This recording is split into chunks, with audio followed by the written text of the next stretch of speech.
Was Adam Brody this hot in the OC? Was Adam Brody this hot when I was in high school? Let me tell you, I was one of those people who was obsessed with the OC. If you don't know the OC, it's kind of like a drama series of a bunch of these white kids attending high school. All of them looked 35, but they're actually 17. The way I would rush home to go watch the OC each and every night when God knows I would never ever be able to watch it because, number one, my parents were very strict and they did not allow me to watch these type of TV shows that had, surprisingly, the OC had like deep issues for so-called high school students. And I was the oldest of four and we had one TV, and so I would really never be able to really watch the show because my youngest siblings would be the one to be able to choose a show first. So by the time it came to me, I would have maybe 15 minutes left on my show, and I'd like try to figure out what actually happened in the OC. Adam Brody looks incredible. I'm sorry. I'm sorry. His wife Leighton lucked out. She lucked out. She lucked out. I don't know, when they're together, I'm I can't really see his beauty. But when he's in this show with, oh my God, I always keep forgetting my plan. This podcast episode is so ghetto. We're just gonna ignore that. Anyways, so Adam Brody is so good looking on his own, incredibly good looking on his own. Especially in this show with Kristen Bell, parts of me while watching the show is are you actually in love with Kristen Bell? Blink if if Leighton is holding you hostage. Be freaking for real right now. Is Leighton holding you hostage? Let us know. We will put you with your wife, Kristen Bell, because the chemistry on screen between these two in this show is unreal. In that first episode, when Adam Brody sees her in that fur coat at the party, the way he looks at her is as if you can tell that's his wife. In that first scene alone, you can tell that's the way that's incredible acting. I haven't seen Adam Brody act like this ever in any other movie, TV show. He was really good in the OC. Again, huge fan of the OC. I am kind of a huge fan of Adam Brody too, but nothing really compared to the OC. I keep saying Selling OC. Oh my God, the OC and this show so far. So it's so good. So as you guys know, I usually go through each and every cast member, but I think I'm going to talk about the things that I love about the show and what makes it so relatable, what makes it such a genuine, real romantic comedy. Talking about the romance, the witty banter between Kristen Bell's character and Adam Brody's character, and Kristen Bell's character and her sister that is played by Justine Loop, is so real, is actually very funny. A lot of times in romantic comedies, it's not really funny. It's kind of it's not really laugh out loud funny. While in this show, there's tons of laugh out loud funny. And of course, we have the brilliant Timothy Simmons. I mean, he's absolutely incredible. And I love him in Veep. Every single line that he says in Veep, I am on the floor dying of laughter. And so I am just so impressed by everything that's happening in this show. It's so genuine. It's so grounded. It's not up with all the the semantics and the drama and all of this nonsense. It's really grounded. It's really real. I can see myself in Kristen Bell.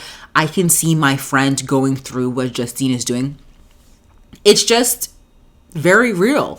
But it's not raunchy. A lot of the times when romantic comedies are made in TV shows and movies, they make it raunchy to make it real. You don't have to make it raunchy to make it real. You can still make it in this way where you can focus on Judaism You can focus on, the aspects of the progression of a normal romantic relationship. You can focus on sister love and the other relationships, what happens when you meld two people's lives together and their friends and families, in-laws, whatever together. You could still make it in a way where it doesn't have to be raunchy, and I love that. And it's not gritty, it's just grounded, So I'm going to go through the things that I really like. Number one, the relationship between Joanne and Morgan. Joanne, played by Kristen Bell, and Morgan, played by Justine. Oh my God. My sister and I was texting each other while watching the show. We watched it at different times. She binged it yesterday, and I binged it a long time ago. Y'all know. But, oh my God. She were saying that's us. I'm Kristen Bell, for anybody who wants to know. And my sister's Justine. The way they love each other so much, but at the same time, they give the worst advice for each other. Their love is so big, but they're sometimes so bad for each other, and that makes it so real, because me and my sister, we are two very different human beings. We both look very different, and we both do very different things. But we feel like we know each other, and we feel like we can give advice that helps one another, but it sometimes doesn't. And a lot of the cases, for instance, like my sister, she's not really good in giving me advice in certain areas of my life. And that happens for Morgan to Justine. For instance, in the episode of, in the scene where, basically Joanne is getting ready for a date, getting ready for the first day with Adam Brody, and Morgan basically tells her, hey, be a basic girl, be a basic white girl. Don't be the quirky, unique girl that you are. And she goes, and Joanne goes, Kristen Bell goes, oh, yeah, of course, yeah, you're right, I should do that. No, like that's such a horrible advice. There's a reason why Adam Brody, the rabbi, which we'll talk about religion in the show, there's a reason why he likes her, because she's different and she's not like any girl that he usually comes across. So if Kristen Bell or Joanne ends up being like the same girl that he usually comes across, then he's not gonna like her. Like, he had that girl and he broke it up with her. And we'll talk about the other girl too, like the ex, like we'll talk about that. So I love their both dynamics, because it's also a very real sister dynamic. Like, they love each other. They give worst advice. They're also really bad for each other, but also very good for each other. That's one thing I like about it. They made their sister relationship very relatable and very real. The other thing I really liked about this was how the parents were kind of useless in this show too. There were, like, again, also the same thing came with the sister, the unique tool that some of these characters play in the main character's life. The parents really do not have. They love the kids, but they don't really give good advice, and they don't know how to really care for them. They're not really listening to their concerns and needs, and that's also very real, because you have Kristen Bell's parents or Joanne's parents. They're like, oh babe, we love you so much, and Joanne's like, I need advice, like tell me what to do. And Joanne's parents are very much go with the flow, we love you, do whatever you want, we support you. And then you had the opposite from Adam Brody's parents. Adam Brody's parents is very much like, hey, I'm going to tell you exactly what you need. This is the woman you need to marry. This is the job you need to be in. This is where you need to be in 5 years. And Adam Brody, my beautiful, handsome, smart man, he's like, no, I don't want that for my life. I really don't want that woman. This is where I'm going to go. And you start to see Adam Brody's character really take control from his life, from his parents. And that's really beautiful to see. And then you have Kristen Bell really making decisions for herself, and really following her heart and following what is best for her. And that's really cool too. So if you want to know, like, personally what type of parents kind of resemble the parents on the show, my parents are more like Adam Brody's parents. So, like, my mom is definitely the woman right now to mail me a husband from Africa. Like, that's that is definitely my mom's vibe. She will tell me, give me some pictures, and she's like, you don't worry, you're gonna be married next Tuesday. That's my mom. So I totally get what Adam Brody's parents are coming from. It's like very immigrant, very, helicoptery, very controlling parents, but who still very much love and support the son. So I completely get it and really love Adam Brody character's mom, which their parents are so adorable. Now let's talk about religion before we go into Adam Brody and Kristen Bell's relationship. I love how religion was played in this show. Now, keep in mind, for context, I am a Christian girly. I was raised Christian. I am Christian. I want to raise my kids Christian. So when I clicked on this show on Netflix, I really wanted the show to be centered on a rom-com. And honestly, there are not a lot of romantic millennial rom-coms on the market. No romantic rom-coms made by millennials for millennials, played by millennials. There are not any on the market. So I was so happy to see something like this because I know Adam Brody is a millennial. I know Kristen Bell is a millennial. They're both very, smart, level-headed people coming together. Of course, well, I'm interested to see how well they play the character. I'm used to seeing Kristen Bell seeing very playful characters, and then same with Adam Brody. So them together will be interesting, but it became a bit more somber. I love how they end up playing more somber roles in this. So, and that's kind of where religion is too. The religion is center, but it's kind of taken a backseat center. And I like that.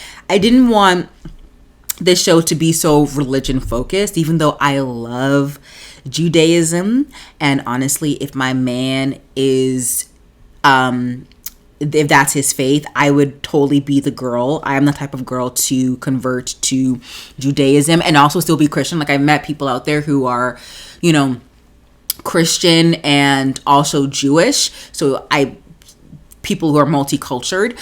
And so I love that. I love that it's not centered, but also taking a back seat, but we're also learning from Judaism. There's a lot of fake news when it comes to what does it mean to be a modern Jewish person? And I love that we get to learn what it means to be a modern Jewish person. And based on the comments, again, I'm not Jewish, so I wouldn't know what it means to be a modern Jewish person. But based on the comments and the reviews of the show, they show a very realistic portrayal of Jewish people that live in 2024, which is great because that is what we're looking for. We're looking for a real romantic comedy. And I can tell too that that's how Jewish people are because I have people who are Jewish around me. So, and people who are religious, even Christians, they live very similar lives with Jewish people. So it makes a lot of sense. And I like the fact that, again, Judaism is centered, but it's taking a back seat a little bit just so we can really focus on the aspects of what it's involved when you have a person who comes from a different world, from a different person, and their worlds collide, and they really do want this romantic relationship to work. So let's talk about that. So we have Adam Brody. We have Kristen Bell. Kristen Bell, she's doing this sex podcast with her sister, which I applaud her. I don't think I can be in business with my sister. I love my sister. But we would both have to define each other's roles. You feel me? But yeah, they do this sex podcast with the sister. And I honestly thought when they got into arguments, I thought they'd be like, oh, no more sex podcasts. But that's their livelihood, so it makes sense. They wouldn't put a pause on the episodes. They would continue doing it, even if they are both upset, and that is also very much real. Based off of podcasts that I see, that I watch, a lot of co-hosts hate each other or don't like each other, but they keep it professional. So you have Kristen Bell. She's co-host of this sex podcast that are trying to make big moves in the podcast world, trying to do a live show, try to write a book, try to do deals, try to do this, try to be picked up by, syndicated by a streaming platform. I think that's pretty cool. Very much what we see right now when it comes to, Call Her Daddy and all these other big podcasts. So they don't really go and delve deep into, how big their podcast is, like them just sitting on the couch. But then again, they live in a house, so you can tell like they do pretty well for themselves, but we don't know how well they do. So it would have been cool to see a little bit behind the scenes in regards to how popular they really are.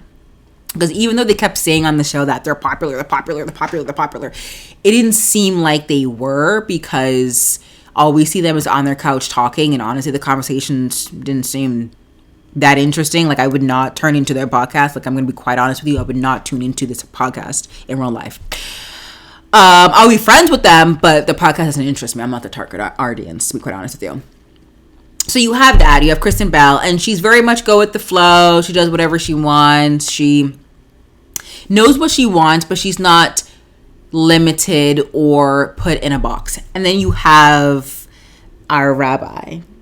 And I do want to say, I do want to marry a rabbi. I feel like that would be me. If me or my sister would ever marry a rabbi, it would be me for sure. I'm more traditional than y'all think. Traditional girly. My sister's more modern. Adam Brody. Put him in a box. He is a rabbi. He wants to be head rabbi. He did everything right in his life. He likes certain things, likes to do certain things, and they're just two very different people. Now, it just happens to be that Adam Brody is single and he's looking for something different in his life. And then you have Kristen Bell, who just happens to be single and walks in and sees this guy checking her out while, you know, she is doing this bit with her friend at her party where she is trying to figure out, you know, who's going to give me attention in this party.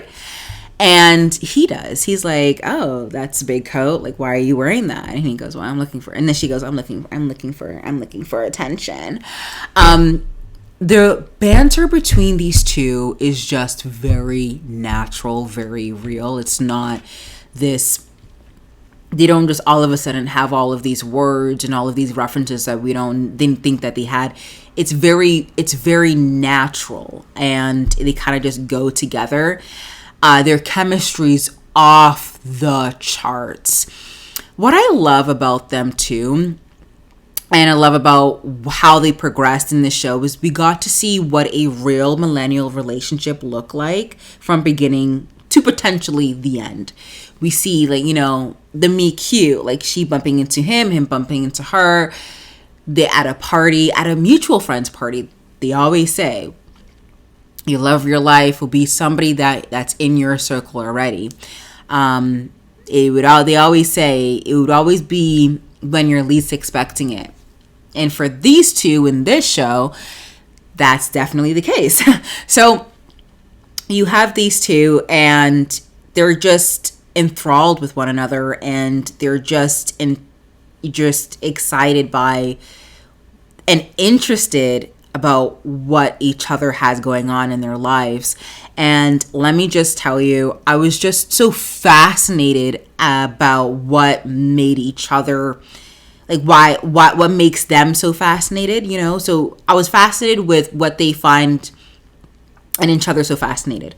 So for instance, Kristen Bell loves the fact that Adam Brody is in this matzo ball basketball team. The rabbi loves the fact that she's in the sex podcast. So it's just so interesting, and the progression just goes very natural. It's not, and we see it, like what happens in their relationship is definitely what we see in real life. Even though to the family members of this show, it seemed like it's going fast. As a viewer watching this, it seems like it was going on a normal pace. Like I could tell, like they both are in love with each other, and I wouldn't be surprised to get married within 6 months because they're just that obsessed. It just works.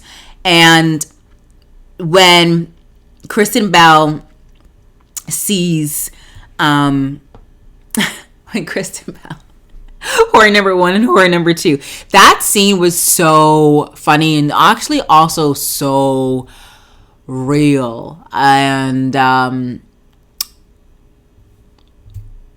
immigrant religious families, I know they're not immigrants, but technically they are, but that's how we act. If you were in a family that is full of immigrants, that strong-minded, strong-willed, knows what they want, they will not shy away of telling you how they feel and what they want in life. That is definitely Adam Brody's brother's wife. I love her so much. And it's so, interestingly enough, Jackie Tan, who's played by Esther, Jackie Tan is actually Kristen Bell's best friend in real life. So it's literally perfect.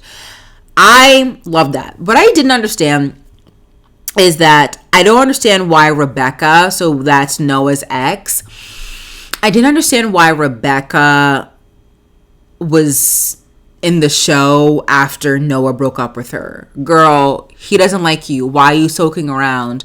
However, that's very real too. In a lot of religious families where the parents would tell the girl and say, hey, don't worry, stick around. He doesn't know what he wants for himself. Oh, don't worry. He just needs a break. Don't worry, he'll come around. That's actually very real. Very real. Even in Nigerian, I'm Nigerian. So in Nigerian families, a lot of immigrant families, I'd be like, oh my God, he broke it up with you. Don't worry, he'll call you next week. So I hate the fact that Rebecca, like, it was not fair to Rebecca. Rebecca seems like a really sweet girl. For her to be soaking around, staying around from episode to episode to episode to episode. But she's staying around because the parents are telling her, don't worry, like, he just wants to fool around for a little bit with Kristen Bell and then he'll come back to you. Don't worry. Joanne is just temporary. So it made a lot of sense because that's what we millennials face. That's what, honestly, a lot of immigrants, a lot of religious people face. So that's very real. So, but it felt unfair to see her time and time again in each episode. And I really hope Rebecca finds her rabbi and finds the man of her dreams where he will actually propose Rebecca. Let the man propose. Guys, if you ever do what Rebecca did to Noah in this show, put the ring back. Put the ring back on this, back in the sock drawer. Let the man do what he needs to do. Get on that one knee and profess his love to you. Do not force him into marrying you. That's weird. And the fact that Rebecca did not find that weird, that's why it's time for you to go, Rebecca. I love you, girl. You seem like a sweet girl, but it's time for you to go. It made no sense to me as to why you did that. And in that first episode, I'm like, oh my God, this girl sounds crazy. But she seems like she was trying to follow the progression of where she thinks she needs to go instead of being in the moment and allowing the man really do what he needs to do for you. So I thought that was weird, but overall, it's a 10 out of 10. I think it's one of those shows I'll probably watch over and over and over again, and I really do recommend this to you guys. Finally, a real romantic comedy where, you know, it's actually funny and it's actually real romance with millennials, by millennials, written by millennials, played by millennials. And I do think Noah would probably say no to the head rabbi because he can still be a rabbi, but he can't be a head rabbi marrying a shiksa? What is that guy? Shiksa? Marrying a girl who's not Jewish, right? So he can still be a rabbi. He just can't be the head rabbi. So I don't know what that means, but again, I would never prevent a man. I would never prevent a man from being where he needs to be. Like, I would not be that hurdle for that man. Like, even if it's his dream to be his head rabbi and I'm the obstacle, I will remove myself as the obstacle so he can be the head rabbi. I'm sorry, I'm not gonna do that. Anyways, subscribe, like, and comment. Let me know what you guys think. I love this show so much. Definitely top 10, top 5 rom-coms, or rom-coms are literally dead these days, but top 5 comedy TV shows, I guess, in the last year. Let me know what you guys thoughts. I love this show so much. My favorite character was definitely Noah. I love Noah. Noah's so cute. I love Noah. My second was obviously Timothy Simmons. Honestly, the guys are my favorite. Is that weird? The guys are my favorite. I was like, yeah, you guys are fighting. Yeah, let's go back to Timothy Simmons. I love him so much.